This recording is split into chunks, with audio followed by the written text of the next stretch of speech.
எல்லாம் இந்த அண்ணாமலை ஐபிஎஸ் வந்த பிறகு என்ன ஆச்சுன்னா, அதிகாரிகள்லாம் எல்லாமே நம்ம அதேமாரி அரசியலில் இறங்கி இப்போ பெரிய ஆளாகணும்னு நினைக்கிறாங்க போல. திமுக சொல்கிற மாதிரி ஒரு ஐபிஎஸ் ஆஃபீஸர் நடந்துக்கலாமா நான் கேட்குறேன். நீங்கள் ஒட்டுமொத்த மக்களுக்குமானவர், ஒரு கட்சிக்கான நபர் அல்ல. நீங்கள் திமுக சொல்லி தான் அவ்வளோ வருண்குமார் மூவ் பண்ணியிருக்காரு. 100 விழுக்காடு. அதே நேரத்தில் திரு சீமான் அவர்கள் என்ன பார்த்தா அன்பில் மகேஷோ KN நேரோ யாருமே வாய தர மாட்டாங்க. நீ என்ன வாய திறக்குன்னு அந்த வார்த்தையை விடுறாங்களே. அதான் சொல்கிறேன், நீங்கள் திமுக ஒரு ஐடி விங் மாரி நீங்கள் செயல்படுறீங்களே அப்படின்ற அந்த கோபத்தில் தான் வெளிப்படுறாரு. அவர் திமுக மாதிரியே பேசுறாரு. நீங்கள் அவர் பேசின பேச்சுக்கல நேற்று ட்ரோல் பண்ணதெல்லாம் திமுக ஐடி விங் தானே. யோசனை எடுத்து பாருங்க. சூர்யா சிவா எல்லாருக்கிட்டையும் சொல்கிறான், எனக்கு வருண்குமார் தான் கொடுக்குறாருன்னு சொல்லிட்டு தானே இருக்கான், மீடியாவில் பேசிட்டு தானே இருக்கான். முக்தார், இந்த நாதாரி முக்தார் இருக்காங்க, அவனும் அதுதானே சொல்கிறான், வருண்குமார் கொடுத்து தான் நாங்கள் போடுறோம் அப்படின்னு. நீங்கள் ஒரு திமுக மாவட்ட செயலாளர் இதில் ரேங்கில் மாதிரி இருந்த மாதிரி தானே நீங்கள் இன்டர்வியூ கொடுத்துருக்கீங்க. அரசு ஊழியர் என்பது மக்களுடைய வரி பணத்தை சம்பளம் வாங்கக்கூடிய நபர். நீங்கள் ஒரு தரப்பில் நீங்கள் நடந்துக்க கூடாது. நேற்று மட்டும் பாருங்கள், வருண்குமார் ஐபிஎஸ் ஒரு இன்டர்வியூ கொடுக்குறாரு. அந்த இன்டர்வியூ திமுக ஐடி விங் எப்படி புறப்பட்டாங்க படிச்சு. அந்த தேர்தல் ஆணையத்தில் செய்யப்பட்ட ஒரு கட்சியை பிரிவினைவாத கட்சி, கண்காணிக்கப்பட வேண்டிய கட்சின்னு சொன்னால் அப்போ தேர்தல் ஆணையம் எல்லாம் முட்டாள்களா? அப்படியே ஒரு தொழிலதிபர் என்கிட்ட பேசினாருன்னு சொல்கிறீங்க. யார் அந்த தொழிலதிபர்? தொழிலதிபருக்கும் உங்களுக்கு என்ன சம்பந்தம்? சரி, அந்த தொழிலதிபர் நேர்மையான தொழில் செய்கிறவனா இருந்தால் நிச்சயம் காவல்துறையினுடைய நட்பு வேறு இருக்காது. 2ஆம் நம்பர் 3ஆம் நம்பர் பிஸ்னஸ் பண்ணுறவன் தான் காவல்துறைக்கிட்ட நட்பாக இருப்பான்.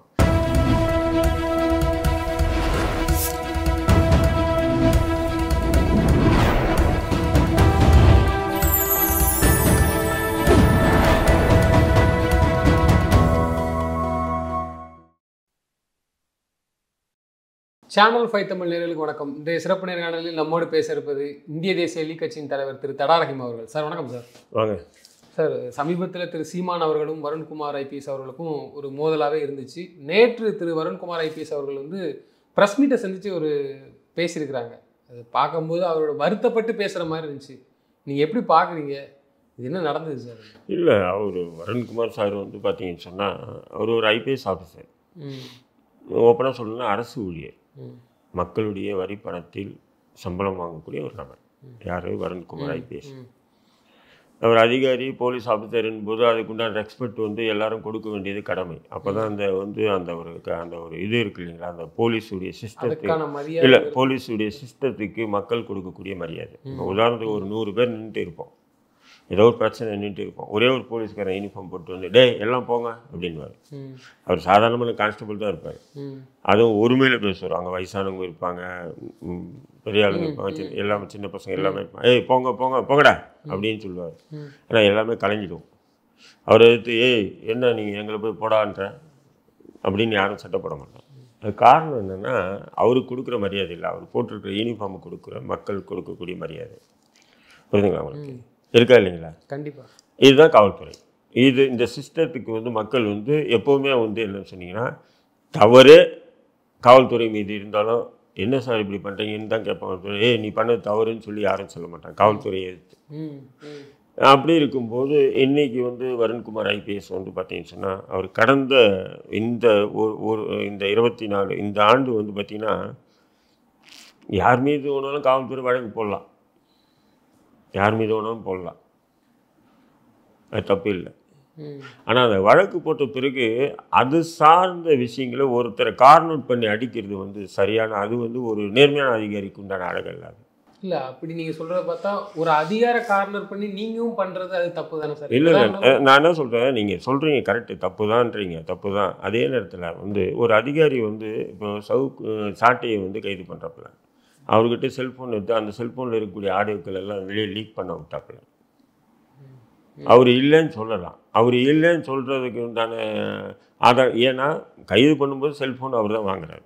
அந்த ஆடியோக்களை எதிர்த்தரப்பு, அதாவது திமுக ஆதரவு கோஷ்டிக்கிட்ட, இந்த முக்தாரை போன்ற நபர்கள்கிட்ட கொடுத்து அதை சோசியல் மீடியாவில் வர வைக்கிறது என்பது, அப்போ நீங்கள் வழக்கு மட்டும் போடல, நீங்கள் ஒட்டுமொத்த அவங்களுடைய அந்த கான்செப்டை சிதைக்கணும்னு சொல்லிட்டு உங்களுடைய திட்டம். இது காவல்துறையுடைய வேலை இல்லையே நான் கேட்குறவங்க. இல்லை, அதற்காக தன் மனைவியே இந்த மாதிரி மார்பிங் பண்ணிலாம், அது இதுக்கு சரிதானா? இல்லை, நான் என்ன சொன்னேன், அதாவது வருண்குமாருடைய மனைவி பற்றியோ வருண்குமாருடைய குடும்பத்தாரை பற்றியோ சில பேர் போடுறாங்கன்னா அது தவறு தான்.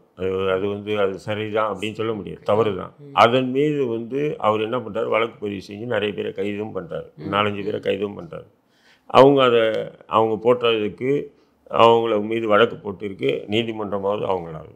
நீங்கள் யாரும் கைது பண்ணாமல் வழக்கு போடாமல் இல்லை, எல்லாருமே வழக்கு போட்டீங்க, கைது பண்ணியிருக்கீங்க திருச்சி உட்பட்ட பகுதியில், புரியுங்களா? அப்படி இருக்கும்போது அது அதோட சப்ஜெக்ட். ஏன்னு சொன்னால் நீங்கள் வந்து யூனிஃபார்ம் டியூட்டியாக இருந்துக்கிட்டு நீங்கள் தான் சட்டத்தை மதிக்கணும். இப்போ சட்டம் அதனுடைய கடமையை வந்து கரெக்டாக செய்யும். நீங்கள் என்ன பண்ணுங்கள், அவங்க அந்த பதிவு போட்டதுக்கு உண்டான ஆதாரங்களை நீதிமன்றத்தில் கொடுங்க. நீதிமன்றம் அதை பார்த்துட்டு அவங்களுக்கு குற்றவாளியா நிரபராதியான்றது தீர்மானிக்கிறது நீதிமன்றம். இல்லை அவர் கடமையை மீறி ஏதாவது செஞ்சாங்க நீங்கள்? இல்லை, அதை தான் சொல்கிறேன். அப்படியே அதே நேரத்தில் வந்து இப்போ சமீபத்தில் வந்து பார்த்தீங்கன்னு சொன்னால் ஒரு கான்ஃபரன்ஸு, ஆல் இந்தியா அளவுக்கு conference, police IPS office conference. அந்த கான்ஃபரன்ஸில் கலந்துக்கிட்டு நாம் தமிழர் கட்சி ஒரு பிரிவினைவாத கட்சி, அது கண்காணிக்கப்பட வேண்டிய கட்சி அப்படின்னு சொல்லி பேசுகிறாருன்னு சொன்னால், அப்போது அவர் மனசில் ஏதோ ஒரு விஜன்ஸ் இருக்காரு, அதோ ஒரு குரோத மனப்பான்மை இருக்காருன்னு சொல்லுங்கள். இல்லை, எனக்கு அவர்களால் இவ்வளோ பிரச்சனை நடந்திருக்கு அப்படிங்கும்போது நாம் தமிழர் கட்சி கொஞ்சம் கண்காணிக்கப்பட வேண்டியது, இதைத்தானே சொல்லியிருக்கிறேன். இல்லை, பிரச்சனைன்னும் போது நீங்கள் அங்கே போய் வெட்ட வெளியில் பேச வேண்டியதில்லை. நீங்கள் உங்களுக்கு பிரச்சனை கேளுங்க, உங்களுக்கு பிரச்சனை வந்தது, அந்த பிரச்சனைக்கு நீங்கள் என்ன பண்ணுறீங்க, அந்த சம்மந்தப்பட்ட நபர்களை கைது பண்ணி உள்ளே போட்டீங்க. நீங்கள் அதுக்கப்புறம் வந்து நீங்கள் அதை பற்றி பேசக்கூடாது. இப்போ அங்கேயே முடிச்சிருக்கணுங்கிறீங்களா? ஆமாம், நீங்கள் என்ன பண்ணுறீங்க, அங்கே போயிட்டு ஒரு அதாவது நான் என்ன சொல்கிறேன், அது வந்து ஒரு தேர்தல் ஆணையத்தால் பதிவு செய்யப்பட்ட ஒரு கட்சி. அந்த தேர்தல் ஆணையத்தில் செய்யப்பட்ட ஒரு கட்சியை பிரிவினைவாத கட்சி, கண்காணிக்கப்பட வேண்டிய கட்சின்னு சொன்னால், அப்போ தேர்தல் ஆணையம்லாம் முட்டாள்களா பதிவு பண்ணதுக்கு? நான் கேட்குறேன். சுமார் 30 லட்சத்துக்கு மேலே வந்து வாக்குகள் வாங்கியிருக்காங்க. தொடர்ந்து அரசியல் ரீதியாக தான் பண்ணிச்சுட்டு வர்றாங்க. என்றைக்கும் வன்முறையை வந்து அவங்க இந்த இதுலேயும் ஆயுதம் தாங்கி, அதாவது நக்சல் பாரி மாதிரி ஆயுதம் தூக்கி போராடினதில்லை அவங்க. இல்லை, அது காவல்துறை அதிகாரிக்கு எப்படி பேசணும், இதெல்லாம் ஒரு மரியாதை இருக்குது, அதை வந்து அவங்க மீறாங்கன்னு சொல்கிறீங்க. அதே நேரத்தில் ஒரு அரசியல் தலைவருக்கு உண்டான ஒரு மரியாதை நம்ம பார்க்கணும்ல. இல்லை, அதுதான் அவருக்கும் பதிலுக்கு இந்த மாதிரிலாம் பேசுகிறேன். அதை தான் சொல்கிறேன். அப்படி பேசும்போது அப்போ அதுக்கு பதிலடி கொடுக்க வேண்டிய நிலைக்கு அந்த கட்சி போகுது. பதிலடி, ஏன்னா ஒரு ஐபிஎஸ் ஆஃபீஸர் போய் இப்படி போய் நம்ம கட்சியை அவமானப்படுத்துறாரு அப்படின்போது அதுக்கு பதிலடி கொடுக்கும்போது சில பேர் தவறாக கொடுக்குறாங்கன்னும் போது, தவறாக கொடுக்குறவங்களுக்கு நீங்கள் வழக்கு போடுங்க, அவங்களை கைது பண்ணுங்கள், அது வேறு விஷயம். அந்த ஐடியே ஃபாரின்ல இருக்குங்கிறாங்களா? அந்த ஐடியே வந்து ஃபாரின்ல இருந்துல அவர் யாருன்னே கண்டுபிடிக்க முடியல, அதனால தான் நான் அதை விட்டு வெளியில் ஏறினு ஒரு குற்றச்சாட்டு. அதெல்லாம் நான் சொல்கிறேன், ஐடி ஃபாரின்ல இருந்தாலும் சரி, ஏன் இன்டர்போலை வச்சு கண்டுபிடிக்க முடியாதா? அதெல்லாம் சும்மா சாக்குங்க. எப்படி வேணாலும் கண்டுபிடிக்கலாம், யார் வேணாலும் கைது பண்ணலாம். தமிழக அரசுக்கிட்ட அவ்வளோ ஒரு இது இருக்குது, ஒரு பிடிமானம் இருக்குது, ஒரு அவங்க சிஸ்டம் அவங்களுடைய கட்டுப்பாடில் இருக்குது. அதே நேரத்தில் நேற்று அவர்கள் பேட்டி கொடுக்கும்போது, நான் காவல்துறை இதில் இருக்கிறேன், நாளைக்கு தேவைப்பட்டால் நான் ரிட்டையர்ட் ஆனதுக்கப்புறம் இந்த வழக்கை தொடரும்னு சொல்லுவேன். அதுதான் நான் சொல்கிறேன். அது ஒரு பக்கம் சப்ஜெக்ட், அது பண்ணது தப்பு, அப்படி நடக்குது. இப்போ அதுக்கு அடுத்த மாதிரியே என்ன பண்ணுறாரு சொன்னால், நேற்று நீதிமன்றத்தில் வந்து சிவில் வழக்கோ கிரிமினல் வழக்கோ ஷூட் ஒன்று இது பண்ணியிருக்கார். யார் மேலே? சீமான் மீது. சீமான் நாம் தமிழர் கட்சி மீது ஏதோ பண்ணியிருக்கார். அப்போது அது சம்மந்தமாக அவர் நீதிமன்றத்துக்கு வராரு. நீதிமன்றத்துக்கு வந்து அந்த வழக்கு சம்மந்தமாக வழக்கறிஞர்கிட்ட ஆலோசனை பண்ணாரா, இல்லை நீதிபதி கேட்ட கேள்விக்கு பதில் சொன்னாரா, அது அவர் நீதிமன்றத்துக்கும் அவருக்கும் உள்ள ஒரு விஷயம். அதை வந்து ப்ரெஸ் மீட்டில் வந்து நீங்கள் வந்து ஒரு அரசியல்வாதி மாரி பேசுறது ஏற்றுக்க முடியுமா சொல்லுங்கள்? என்கிட்ட வந்து சீமான் வந்து ஒரு தொழிலதிபர் மூலிமா வந்து சமாதானத்துக்கு வந்தார். அவர் வெளியே தான் வந்து மேடையில் பேசும்போது தான் புலி மாரி பேசுவார், உள்ளுக்குள்ளே ஏலி. இல்லை, நடந்தது தானே சொல்லியிருக்காரு. இல்லை, நானே சொல்கிறேன், அவர் புலியா எலியா அதெல்லாம் உங்களுக்கு எதுக்கு? காவல்துறை அதிகாரி உங்களுக்கு எதுக்கு அது? சரி, அப்படியே வந்து ஒரு தொழிலதிபர் வந்து என்கிட்ட பேசினாருன்னு சொல்கிறீங்க. யார் அந்த தொழிலதிபர்? தொழிலதிபருக்கும் உங்களுக்கு என்ன சம்பந்தம்? அரசியல்வாதிக்கும் தொழிலதிபருக்கும் சம்பந்தம் இருக்கலாம், தொழிலதிபருக்கும் அதிகாரிக்கும் என்ன சம்பந்தம்? நான் கேள்வி கேட்குறேன் உங்கள்கிட்ட, சொல்லுங்கள். சரி, அந்த தொழிலதிபர் நேர்மையான தொழில் செய்கிறவனா இருந்தால் நிச்சயம் காவல்துறையினுடைய நட்பு வேறு இருக்காது. 2ஆம் நம்பர் 3ஆம் நம்பர் பிஸ்னஸ் பண்ணுறவன் தான் காவல்துறைக்கிட்ட நட்பாக இருப்பான்.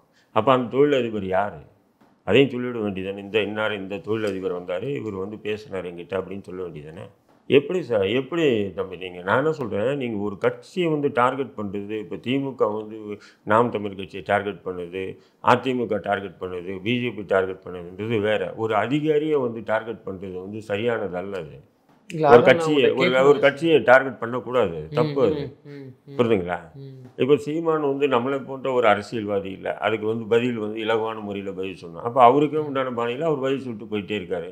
அப்புறம் குத்துது குடையுதுன்னு சொல்லிட்டு மட்டும் ஏன் வருத்தப்படணும்? நான் கேட்குறேன் உங்களுக்கு. நீங்கள் வந்து ஒரு திமுக மாவட்ட செயலாளர் இதில் ரேங்க்கில் மாதிரி இருந்த மாதிரி தானே நீங்கள் இன்டர்வியூ கொடுத்துருக்கீங்க. கோர்ட்டில் இப்போ நான் வந்து உங்கள் மீது சிவில் கோர்ட்டோ கிரிமினல் கேஸோ ஒன்று பதிவு பண்ணுறேன். அது கோர்ட்டில் இருக்குது வழக்கு. அந்த கோர்ட்டில் வழக்கு இருக்கும்போது அது சம்மந்தமாக நான் பொதுவெளியில் பேசுறது சட்டவிரோதமாச்சே. நான் உங்கள் மீது ஒரு கிரிமினல் கேஸ் போட்டிருக்கீங்க. நான் அந்த வழக்கு போட்டிருக்கேன். அந்த வழக்கு என்ன தீர்ப்பு சொல்லட்டும். அதுக்கு முன்னக்கூட்டியே பொதுவெளியில் பேட்டி கொடுக்க பொதுவெளியில் பேட்டி கொடுக்குறாரு. என்னென்ன காரணத்துக்காக நான் போட்டிருக்கேன், அவர் எங்கிட்ட எப்படி மன்னிப்பு கேட்ட வந்தார், நான் மன்னிப்பெல்லாம் கொடுக்க மாட்டேன், அவரை நான் ரிட்டையர்டானாலும் விட மாட்டேன். இதெல்லாம் வந்து ஒரு சாதாரணமான சொல்லாடலாம் ஏற்றுக்க முடியாது தம்பி. அப்படி என்ன சார் 2 பேருக்கும் கோவம்? இல்லை, இதுதான் நான் என்ன சொல்கிறேன்னா, அது என்ன கோபம்லாம் இல்லை. ஒரு அதிகாரியாக இருந்துக்கிட்டு நான் என்ன சொல்கிறேன், பல வழக்குகள் நீங்கள் போடலாம். நாம் தமிழ் கட்சி மீது போடலாம், உங்கள் திமுகவுக்கு எதிரான கட்சி எல்லார் மீதும் போடலாம். அந்த வழக்கு சம்மந்தமான விஷயத்துக்கு மட்டும் பார்த்துட்டு விட்டு போயிட்டே இருக்கணும். நீங்கள் ஏதோ ஒரு திமுக ஐடி விங்கு மாதிரி செயல்படுறது ஒரு அதிகாரி எந்த வகையில் நியாயன்ற நான். அப்போ எதிர்த்தரப்பு பதிலும் கடுமையாக இருக்க தான் செய்யும். இப்போ உதாரணத்துக்கு எடுத்துங்க, சவுக்கு சங்கர் கைதுக்கு முக்கிய காரணம் வந்து நம்முடைய கமிஷனர் அருண் அப்படின்னு தான் சொல்கிறாங்க. உண்மையாக இல்லைங்களா? அவர் தான் காரணம். ஏன்னா அவரை பற்றி பேசுனதுக்காக தான் சவுக்கு சங்கர் கைது செய்யப்பட்டால் அதுலேருந்து தொடர்ந்து கைது எல்லாமே நடக்குது.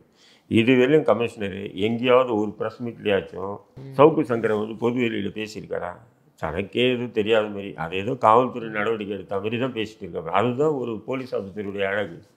நம்ம சென்னை கமிஷனரை சொல்கிறேன் நான், எங்கேயாவது ஒரு இடத்துலயாச்சும் எனக்கு தெரிஞ்சு சவுக்கு சங்கர் கைதுக்கும் நம்ம வராக்கி பத்திரிக்கையாளர் வராக்கி கைதுக்கும் முழு மூல காரணம் வந்து கமிஷனர் தான் அப்படின்றது உலகமே அறிஞ்ச விஷயம்.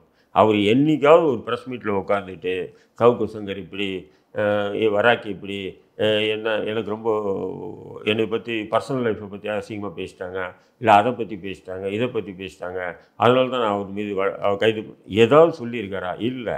அது பாட்டு அந்த ரொட்டீனாக அவங்க போலீஸ் இன்வால்வ் பண்ணி அவங்க பதவிக்கு அது அழகு இல்லைன்னு அதுதான் சொல்கிறேன். இதுவரையும் பேசுனதே இல்லையே அருண் இவரை நம்ம கமிஷனர் அவர் பேசியிருக்குமா? பட் வருண்குமார் வந்து என்ன பண்ணுறாருன்னா அப்படி பொது வெளியில் வந்து பேசுகிறாரு. அப்போ பேசுறது வந்து சரியானதல்ல. அது நீங்கள் ஒரு அரசு ஊழியர் என்பது மக்களுடைய வரி பணத்தை சம்பளம் வாங்கக்கூடிய நபர். நீங்கள் ஒரு தரப்பில் நீங்கள் நடந்துக்க கூடாது. உங்களுக்கு திமுக ஆதரவாக இருக்கலாம், நீங்கள் திமுக தலைவரோ அல்லது திமுகவுடைய துணை முதல்வரையோ மீது நீங்கள் பாசமாக இருக்கலாம். திமுக கட்சி என்றைக்குமே ஆட்சியிலே இருக்கணும்னு நினைக்கலாம். அதெல்லாம் உள்ளுக்குள்ளே வச்சுக்கணும் நீங்கள். அப்போ திமுகவுக்கு எதிரான அரசியல் கட்சிகளை வந்து தொடர்ந்து டார்கெட் பண்ணுறது வந்து சரியானதல்ல. இது என்னை கைது பண்ணுறாங்க. இப்போ என்னை கைது பண்ணும்போது என் மீது என்ன வழக்கு போடப்பட்டிருக்கு, அந்த போடப்பட்ட வழக்கு சம்பந்தமான ஆவணங்கள் என்னுடைய அலைபேசியில் இருந்தால் மட்டும்தான் எடுக்கணும். அதை விட்டுட்டு எனக்கு பல விஷயங்கள் இருக்கலாம், நட்பு ரீதியாக ஏதோ என்னுடைய பர்சனல் விஷயம் இருக்கலாம். அதெல்லாம் வந்து எதிரிங்கிட்ட கொடுத்து அதை நீங்கள் வந்து சோசியல் மீடியாவில் ஒளிபரப்புன்னு சொல்கிறது இதெல்லாம் வந்து சரியாது. இது சரியானதல்ல. அப்போ சீமான் அதுக்கு ரியாக்ட் பண்ணுறாரு. அப்போ சீமான் ரியாக்ட் பண்ணுறாரு. இப்போ ஒன்றும் இல்லை, நேற்று மட்டும் பாருங்கள், வருண்குமார் ஐபிஎஸ் வந்து ஒரு இன்டர்வியூ கொடுக்குறாரு. அந்த இன்டர்வியூ வந்து திமுக ஐடி விங் எப்படி புறப்பண்டாங்க படிச்சு நீங்கள் பார்த்தீங்கன்னா எப்படியெல்லாம் அதை வந்து போட்டு ட்ராவல் பண்ணி நேற்று ஃபுல்லாக சோசியல் மீடியாவில் தான் வருண்குமார் ஐபிஎஸ் உடைய வீடியோக்கள் தான். அப்போது திமுக சொல்கிற மாதிரி ஒரு ஐபிஎஸ் ஆஃபீஸர் நடந்துக்கலாமா? நான் கேட்குறேன். தப்பு இல்லையா? நீங்கள் அரசு அதிகாரிங்க. நீங்கள் இன்றைக்கி திமுக அரசியல் கட்சிகள்லாம் 5 வருஷம் தான் ஆட்சியில் இல்லை. என்ன நேரடியாக தாக்குறாங்க, என்னையும் குடும்பத்தையும் தாக்குறதுனால தான் நான் அந்த மாதிரி இல்லைங்க. அதுதான் நான் சொல்கிறேன். நான் உதாரணத்துக்கு ஒன்று சொல்கிறேன். அது எந்த வருஷம்னு சரியாக தெரியாது. அடையாறு டிசியாக இருந்தார் அவரை பற்றி வந்து நக்கீரன் நெற்றிகன் ஆசிரியர் மணி வந்து ஒரு ஆர்டிக்கல் எழுதுகிறார். எப்படின்னா அடையாறு டிசியை பற்றி அவருடைய பேரை பார்த்துட்டு அவர் வந்து பல பெண்கள் கூட தொடர்பு இருக்குது அப்படின்னு சொல்லி பயங்கரமாக எழுதுகிறார். அந்த ஆர்டிக்கலை வந்து அந்த டிசியுடைய மனைவி வந்து சென்ட்ரல் கவர்மெண்ட்டில் ஒர்க் பண்ணுறாங்களா. அவங்களும் ஒரு ஹையர் போஸ்டிங்கில் தான் இருக்காங்க. பட் அவங்களுடைய கொல்லிக்கு எல்லாம் சேர்ந்துட்டு நம்ம கிண்டல் பண்ணி, என்ன அவங்க புருஷன் நீங்கள் ஆஃபீஸுன்னு அலைஞ்சிட்டு இருக்க, உன் புருஷன் பாரு இப்படி லீலைகள் அப்படின்னு சொல்லிட்டு பத்திரிக்கை எடுத்து காமிச்சிட்டு இருக்காங்க. நெற்றிகன் பத்திரிகை எடுத்து. அந்த பொண்ணு என்ன பண்ணிச்சு, போய் சூசைட் அட்டெம்ப்ட் பண்ணிச்சு. அப்போது நெற்றிகன் மணி ஆசிரியர் வந்து அவருடைய மகளை வந்து பாண்டிச்சேரி ஏதோ கல்லூரியில் சேர்த்துட்டு வந்துட்டு இருக்கும்போது அவரை வந்து விழுப்புரத்துக்கப்புறம் தூக்கிட்டாங்க. அவரை அரெஸ்ட் பண்ணிட்டாங்க. ஓகே, அரெஸ்ட் பண்ணிட்டாங்க. அவரை கூட வந்து அப்படி வெல்கராக எழுதி ஒரு சூசைட் அட்டெம்ப்ட் பண்ணுற அளவுக்கு போன பிறகு கூட அவர் மீது வழக்கு தான் பதிவு செய்யப்பட்டது. அது சொந்த வெஞ்சன்ஸ். அது ஏன்னா அதுதான் அரசு ஊழியர்ன்றது. என்ன, நீங்கள் வந்து ஒட்டுமொத்த மக்களுக்குமானவர், ஒரு கட்சிக்கான நபர் அல்ல நீங்கள். இது ஏன் வருண்குமார் வந்து உணர்ந்துக்க மாட்டேன்ற? சின்ன வயசாக இருக்குது, நீங்கள் ஸ்ட்ரெயிட் ஃபார்வர்டாக இருக்குன்னு கேள்விப்படுறேன். அப்படி இருக்கும்போது நீங்கள் ஏன் உணராமல் இருக்கீங்க? ஒரு கட்சியை டார்கெட் பண்ண வேண்டிய அவசியம் என்ன? அப்படி அந்த கட்சி உண்மையிலே வந்து ஒரு கண்காணிக்கப்பட வேண்டிய கட்சி அல்லது பிரிவினையை தூண்டக்கூடிய கட்சின்னா நீங்கள் வந்து சென்ட்ரல் இன்டெலிஜென்ஸுக்கு நீங்கள் இன்ஃபார்ம் பண்ணலாம். நீங்கள் இப்போ நீங்கள் சொல்கிறத பார்த்தா திமுக சொல்லி தான் அவ்வளோ வருண்குமார் மூவ் பண்ணியிருக்காரு. அதே நேரத்தில் திரு சீமான் அவர்கள் என்ன பார்த்தா அன்பில் மகேஷோ KN நேரோ யாருமே வாய தர மாட்டாங்க. நீ என்ன வாய திறக்குன்னு அந்த வார்த்தையை விடுறாங்களே. அதான் சொல்கிறேன், நீங்கள் திமுக ஒரு ஐடி விங் மாரி நீங்கள் செயல்படுறீங்களே அப்படின்ற அந்த கோபத்தில் தான் வெளிப்படுறாரு. அவர் திமுக மாதிரியே பேச. நீங்கள் அவர் பேசின பேச்சுக்கல நேற்று ட்ரோல் பண்ணதெல்லாம் திமுக ஐடி விங்க தானே. யோசனை எடுத்து பாருங்க. நீங்கள் அப்போ நான் இப்படி பேசுவேன், நீங்கள் இப்படி ட்ரோல் பண்ணுங்கன்னு சொல்லி ஏற்கனவே திட்டமிட்டு திமுக ஐடி விங் அதை எடுத்து பேசுது இல்லையா? அப்போது திமுக வந்து அரசியல் ரீதியாக அமைச்சர்கள் பேசலாம், எம்எல்ஏக்கள் பேசலாம், மாவட்ட தலைவர்கள் பேசலாம், அது பேசலாம். அவங்க யாரும் பேசணும். ஒரு போலீஸ் ஆஃபீஸரை வச்சு பேச வைக்கிறாங்கன்னும் போதோ அது வந்து தவறானது தானே. அப்போ அதை வந்து எதிர்க்கிறதுக்கு வந்து சீமானுக்கு முழு உரிமை இருக்கு இல்லையா? அதான் சீமான் அவருக்கு உண்டான பாணியில் பதில் கொடுக்குறாரு, நீ எல்லாம் ஒரு ஆளா அப்படின்னு சொல்லி. அப்போ என்னை பார்த்து இப்படி சொல்லிட்டாரு அப்படின்னு கோவப்படுறீங்க, வருத்தப்படுறீங்க. அப்போ அப்படி வருத்தப்படுற அளவுக்குன்னா நீங்கள் ஏன் அப்படி நடந்துக்கிறீங்க? நீங்கள் ஏன் சார் வந்து சோஷியல் மீடியாவில் இது வந்து பேசுகிறீங்க? நீங்கள் தவறு பண்ணுறாங்களா, நீங்கள் வழக்கு பதிவு செய்யுங்க, கைது பண்ணி உள்ளே போடுங்க, குற்றப்பத்திரிக்கை அவங்க மீது உடனே தாக்கல் பண்ணுங்க, நீதிமன்றத்தில் வழக்கு உடனே நடத்தி தண்டனை வாங்கி கொடுங்க. நான் சீமான் விட மாட்டேன், சீமானை தண்டனை வாங்கி கொடுக்காம விட மாட்டேன். இது ஒரு போலீஸ் ஆஃபீஸர் சொல்ல வேண்டிய விஷயமா? சொல்லுங்கள். நீங்கள் வந்து ஒரு சிஸ்டத்துக்குள்ளே இருக்கிறவங்க, நான் சொல்லலாம். ஏன்னா நீங்கள் வழக்கு தான் போடலாம், நீதிமன்றம் தான் தண்டனை வாங்கி கொடுக்கும். நான் விட மாட்டேன், நான் தண்டனை வாங்கி கொடுக்காம விட மாட்டேன் அப்படின்னு சொல்லி அவர் சோசியல் மீடியாவில் பேசுகிறாங்க. நான் ரிட்டையர்டாக நான் விட மாட்டேன்றாரு. அப்போ நீங்கள் அரசியல்வாதியாக வந்தீங்கன்னா அது கவுண்டர் கொடுத்துருவாங்க. நீங்கள் ஒரு போலீஸ் ஆஃபீஸராக வந்து இப்படி பதில் கொடுக்கும்போது அப்போ அந்த நாம் தமிழ் கட்சி எப்படி ரியாக்ட் பண்ணும்? இல்லை, இன்னொரு நேரத்தில் வந்து திரு வருண்குமார் அவர்கள் வந்து விளம்பரப்படுத்திக்க விரும்புகிறாரு அப்படின்னு திரு சீமான் தரப்புலேருந்து ஒரு குற்றம் வைக்கிறாங்க. அவர் தன்னைத்தானே வந்து இந்த மெயின் ஸ்ட்ரீம் பத்திரிகைலாம் அவரை காமிக்கிறதுனால ஒரு இது அவருக்கு பழகி போச்சு. ஒரு விளம்பரப்படுத்தி விளம்பரம்னு சொல்லி சொல்ல முடியாது. அவர் ஐபிஎஸ் படிச்சிருக்காரு. அவர் சொல்கிறார், நான் வந்து யூபிஎஸ் இப்படியெல்லாம் எழுதினேன், நாங்கள் எப்படியெல்லாம் டிஸ்கஸ் பண்ணோம், இப்படியெல்லாம் கஷ்டப்பட்டோம், இப்படியெல்லாம் எழுதி ஐபிஎஸ் பாஸ் பண்ணிட்டு வந்தோம், என்னை போய் சட்டை கட்டி வச்சுட்டு வர சொல்கிறாரு. சட்டை கட்டி வைக்கிறதுக்காக நான் இவ்வளோ கஷ்டப்பட்டு படித்தேன். அப்போ நீங்கள் கஷ்டப்பட்டு படித்தீங்கன்னா நீங்கள் என்ன பண்ணணும்னு சொன்னால் நீங்கள் மக்களுக்கு உண்டான அதிகாரியாக இருக்கணுமே தவிர ஒரு கட்சிக்கு உண்டான அதிகாரியே இருக்கக்கூடாது சார். வேறு ஒன்றும் இல்லை சார். இதுதான் சார் சிம்பிள் லாஜிக். புரியுதுங்களா உங்களுக்கு? புரியுது. ஒரு ஆளுங்கட்சிக்கு உண்டான அதிகாரியை நீங்கள் இருக்கக்கூடாது. ஓகே, நீங்கள் சாட்டையை கைது பண்ணியிருக்கலாம், வழக்கு போட்டுருக்கலாம். பட் அந்த சாட்டை ஃபோனில் இருந்த அந்த ஆடியோக்களை வந்து எல்லாருக்கும் தெரிஞ்ச விஷயம் தானே. இதுவரைக்கும் நேரடியாக இப்படி ஒரு அரசியல் கட்சி தலைவர் நானும் சொல்கிறேன், திருச்சி சூர்யா சிவா எல்லாருக்கிட்டையும் சொல்கிறான், எனக்கு வருண்குமார் தான் கொடுக்குறாருன்னு சொல்லிட்டு தானே இருக்கான், மீடியாவில் பேசிட்டு தானே இருக்கான். முக்தார், இந்த நாதாரி முக்தார் இருக்கானே, அவனும் அதுதானே சொல்கிறான், வருண்குமார் சார் கொடுத்து தான் நாங்கள் போடுறோம் அப்படின்னு சொல்கிறாங்களா? அவங்க எடுத்து அவங்களுக்கு அப்போ அந்த ஆடியோக்களை எடுத்து கொடுக்குறது வந்து சட்டத்துக்கு உட்பட்ட விஷயமா? அது அவங்க கட்சிக்குள்ளங்க. அவர் திட்டிருக்கலாம், அவர் ஏதோ பேசியிருக்கலாம், 1000 விஷயம். அது அவங்க கட்சி விஷயம். அது ஒரு அதிகாரி வேலை இல்லையா? அந்த ஆடியோக்கள்லாம் வந்து எடுத்து அதை வந்து சோசியல் மீடியாவில் எதிர்த்தரப்பில் கொடுத்து அதை வந்து நீங்கள் நான் அரசியல்வாதியா? சொல்லுங்கள் சார், நீங்கள் அரசியல்வாதி இல்லை. திருச்சி சிவா நீங்கள் சொன்னீங்க, அவர் இன்னைக்கு கூட ஒரு பேட்டியில் சொல்லியிருந்தாரு, நான் எனக்கும் அவருக்கும் க்ளோஸ் ஃப்ரெண்டு தான், நான் கல்லூரியில் படிக்கும்போதே படிச்சிருக்கேன், எனக்கு ஒரு சீனியரு, மற்றபடி நான் ஒரு கேஸு பர்சனலாக கொடுத்தேன், இதே ஒரு வழக்கு கண்டு தேவர் திரு சவுக்கு சங்கர் அவர்கள் பேசிட்டான்னு சொல்லி வழக்கு கொடுத்தது கூட அவர் எடுத்துக்கல, நீங்கள் அப்படி சொல்கிறீங்கன்னு கூட ஒரு பேட்டியில் கூட சொல்லியிருக்காரு. அவர் நான் சொல்லி எடுத்துப்பாரு. அவங்க எந்த லாட்ஜில் தங்குறாங்க, அந்த எந்த லாட்ஜிலேருந்து இந்த ஆடியோக்கள் எல்லாம் போகுது, எல்லாமே தெரிஞ்ச விஷயம் தான். ஒன்ஸ் அப்பான் அந்த டைம் நம்ம ஒரு 50 வருஷத்துக்கு முன்னாடி வாழ தம்பி, நம்மளாம் இந்த 21ஆம் நூற்றாண்டில் வாழணும். சோசியல் மீடியா வந்து ஃபாஸ்ட்டாக இருக்கக்கூடிய இந்த நூற்றாண்டில் வாழணும். எல்லாருக்கும் எல்லா விஷயமும் தெரியுது. நேற்று கூட சாட்டை வந்து இது சம்மந்தமாக கமிஷனர் திருச்சி கமிஷனர் சந்தித்து ஒரு புகார் கொடுத்துருக்காப்புல. யார்? வருண்குமார் மேலே. என் ஃபோனை பிடிங்க, என் ஃபோனில் இருந்த ஆடியோக்களை வீடியோக்களை தொடர்ந்து இவர் எந்த எதிரிகிட்ட கொடுத்து இவர் வந்து பண்ணுறாருன்னு சொல்லி ஒரு குற்றச்சாட்டு வச்சு இப்போ கொடுத்துட்டு வந்திருக்காப்புல. எல்லாருக்கும் தெரிஞ்ச விஷயம் தானே. அது சரியா நீங்கள் செஞ்சது? சீமான் வந்து நீங்கள் கைது பண்ணுறதோ இல்லை சீமானை பற்றி நீங்கள் நாம் தமிழ் கட்சியை கைது பண்ணும்போதோ அதை நீங்கள் சட்டத்துக்கு உட்பட்டு நடந்தீங்கன்னா உங்களை விமர்சனத்துக்கு உள்ளாக்க மாட்டாங்கல்ல. நீங்கள் பர்சனலாக நீங்கள் ஒரு திமுக காரனாவே நினச்சி நீங்கள் செயல்பட்டீங்கன்னா அப்போ அவங்களும் அதுக்கு உண்டான ரியாக்ட் பண்ணுறாங்க நாம் தமிழ் கட்சி. அப்போ நாம் தமிழ் கட்சியுடைய ரியாக்டருக்கு வந்து நீங்கள் வேதனைப்படுறீங்கன்னு சொன்னால் அப்போ உங்களுடைய பேச்சுக்கு ஒரு கட்சி நடத்திட்டு இருக்கு. நேற்று என்னென்ன பேசுகிறீங்க? அவர் வந்து பேசும்போது தான் புலி மாரி பேசுவார், உள்ளுக்குள்ளே ஏலி. இதெல்லாம் உங்களுக்கு தேவையா சார்? இல்லை, அவர் ஒரு நடக்காத விஷயத்த சொல்லிட்டாரு சொல்லி நினைக்கலாமா?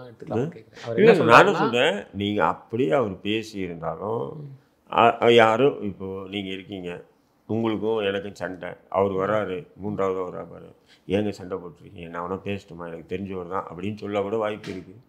ஓகே, அதை நீங்கள் வந்து ஒரு பெருமையாக நீங்கள் வந்து மீடியாவுக்கு முன்னாடிட்டு என்னை தொழிலதிபர் மூலியமாக சந்தித்து மன்னிப்பு அவர் அரசியல்வாதி சீமான் அவர் போய் உங்கள்கிட்ட மன்னிப்பு கேட்குறாரு. என்ன சார் மன்னிப்பு கேட்குற அளவுக்கு சீமான் என்னது குற்றம் செஞ்சார்? அப்படியே நாங்கள் சொல்கிறேன். அதுதான் நான் சீமான் சொல்கிறேன். நான் ஏன் மன்னிப்பு கேட்கணும்? நான் என்ன குற்றம் செஞ்சு நான் ஒன்றுகிட்ட மன்னிப்பு கொலை பண்ணாரா? என்னை மன்னிச்சு விட்டுருங்கன்றதுக்கு என்னால் முடிஞ்சதை பார்த்துக்கன்னு தான் சொல்கிறாங்க. இல்லை, நான் சொல்கிறேன், கொலை பண்ணாரா அல்ல ஊழல் பண்ணாரா? இது வார்த்தை போகிறா தான் பார்க்கணும். இதெல்லாம் சோசியல் மீடியா நீங்களும் பேசுறீங்க, அவங்களும் பேசுகிறேன். நீங்களும் வந்து கவுண்டர் கொடுத்துட்டு தானே இருந்தீங்க ட்விட்டரில். நான் ஒருத்தனையும் விட மாட்டேன். இப்போ கூட என்ன சொல்லி நான் ரிட்டையர்ட் ஆனாலும் விட மாட்டேன்றீங்க. நீங்கள் அரசியல் கட்சி ஆரம்பித்தோன்னா நீங்கள் அப்படி பேசலாம். எல்லாம் இந்த அண்ணாமலை ஐபிஎஸ் வந்த பிறகு என்ன ஆச்சுன்னா அதிகாரிகள்லாம் எல்லாமே நம்ம அதேமாரி அரசியலில் இறங்கி இப்போ பெரிய ஆளாகணும்னு நினைக்கிறாங்க போல இருக்குது.